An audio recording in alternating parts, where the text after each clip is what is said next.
श्री स्वामी समर्थ. स्वामी महाराज तुमच्या सर्व चांगल्या इच्छा पूर्ण करो ही स्वामींच्या चरणी प्रार्थना करते आणि आजच्या या नवीन व्हिडिओला सुरुवात करते. या राशींना अगदी काही दिवसातच शनीची 7.5 सुरू होणार आहे. ज्या राशींना 7.5 सुरू होईल त्यांच्या आयुष्यात अचानक बदल घडतील.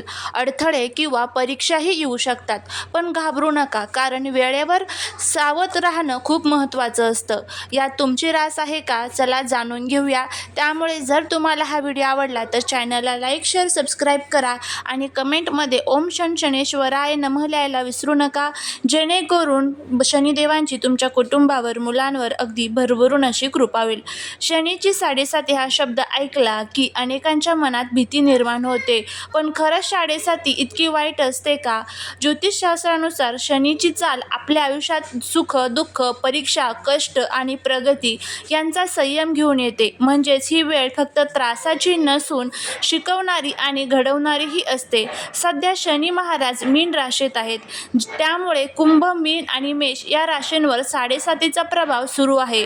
कुंभ राशीला 7.5चा शेवटचा टप्पा सुरू आहे. मीन राशीला 7.5चा मधला टप्पा सुरू आहे. मेष राशीला 7.5चा पहिला टप्पा सुरू आहे. पण आता एक मोठा बदल होणार आहे, तो म्हणजे 3 जून 2027 पासून शनी मेष राशीत प्रवेश करेल आणि तेव्हा वृषभ राशीच्या लोकांची 7.5 सुरू होणार आहे. त्याचवेळी कुंभ राशीला 7.5 पासून पूर्ण मुक्ती मिळेल. मीन राशी शेवटच्या टप्प्यात जाईल, मेष राशी दुसऱ्या टप्प्यात प्रवेश करेल. म्हणजेच प्रत्येक राशीसाठी परिस्थिती बदलत राहील. 7.5चा शेवटचा टप्पा म्हणजेच परिणामांची वेळ. या काळात काही राशींना यश, पदोन्नती आणि सुख मिळू शकतं, तर काहींना अडचणी, नुकसान किंवा ताण जाणवू शकतो. पण हा महत्त्वाचा प्रश्न की 7.5 नेमकीच वाईट असते का? तर उत्तर आहे नाही. ज्यांच्या कुंडलीतील शनी शुभ स्थितीत असतो त्यांना याच काळात मोठे यश, पैसा, प्रगती मिळते. पण जर शनी अशुभ स्थितीत असेल तर संघर्ष, अडथळे, आरोग्य समस्या आणि आर्थिक ताण येऊ शकतो. म्हणूनच शनीला न्यायाचा देव म्हटलं जातं. तो प्रत्येकाला त्याच्या कर्मानुसार फळ देतो. म्हणून 7.5ला घाबरू नका, तर तिला एक संधी समजा स्वतःला सुधारण्याची आणि त्याचबरोबर आयुष्यात पुढे जाण्याचा. आता संपूर्ण 2026च्या वर्षात शनिदेव मीन राशीत विराजमान असणार आहेत. त्यामुळे या वर्षात 7.5 आणि ध्येयाची राशी चक्र अजिबात बदलणार नाही. आधी सांगितल्याप्रमाणे कुंभ, मीन आणि मेष सध्याच्या काळात या 3 राशींवर 7.5चा सर्वाधिक प्रभाव आहे. 3 जून 2027 रोजी शनी जेव्हा मेष राशीत प्रवेश करेल तेव्हा कुंभ राशीची 7.5 पूर्ण संपेल, वृषभ राशीची 7.5 सुरू होईल. अशा प्रकारे 2025 पासून सुरू झालेला हा शनीचा प्रवाह 2038 पर्यंत कुंभ, मीन, मेष, वृषभ, मिथुन आणि कर्क या राशींच्या आयुष्यात महत्त्वाची भूमिका बजावेल, असे ज्योतिषशास्त्रानुसार सांगितलं जात आहे. आता ज्या राशींवर 7.5 किंवा ढय्या सुरू आहेत त्यांनी शनीच्या कोपापासून वाचण्यासाठी आणि कृपा मिळवण्यासाठी काय करावं? तर शनिदेव महाराजांना आपले गुरु मानतात. त्यामुळे या काळात ओम नमः शिवाय या शिवपंचाक्षरी मंत्रांचा जप करावा किंवा महादेवाची भक्ती या काळात करणे लाभदायक ठरू शकते.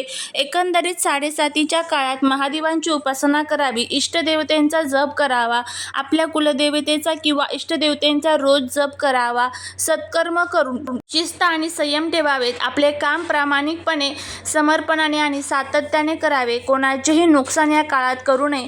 त्याचबरोबर 7.5च्या काळात काही नियमांचे पालन करण्याचा संकल्प केला जातो, तर शनिदेवाची कृपा कायम राहते. थोडक्यात सांगायचं तर घाबरून न जाता चांगल्या कर्मावर विश्वास ठेवल्यास शनिदेव तुमचे काहीही वाकडं करणार नाहीत, उलट तुम्हाला सुख समृद्धीच मिळवून देतात.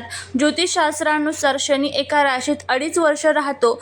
जेव्हा शनी एखाद्या राशीच्या 12व्या पहिल्या किंवा दुसऱ्या स्थानातून भ्रमण करतो तेव्हा त्या राशीला 7.5 सुरू होते असं मानलं जातं.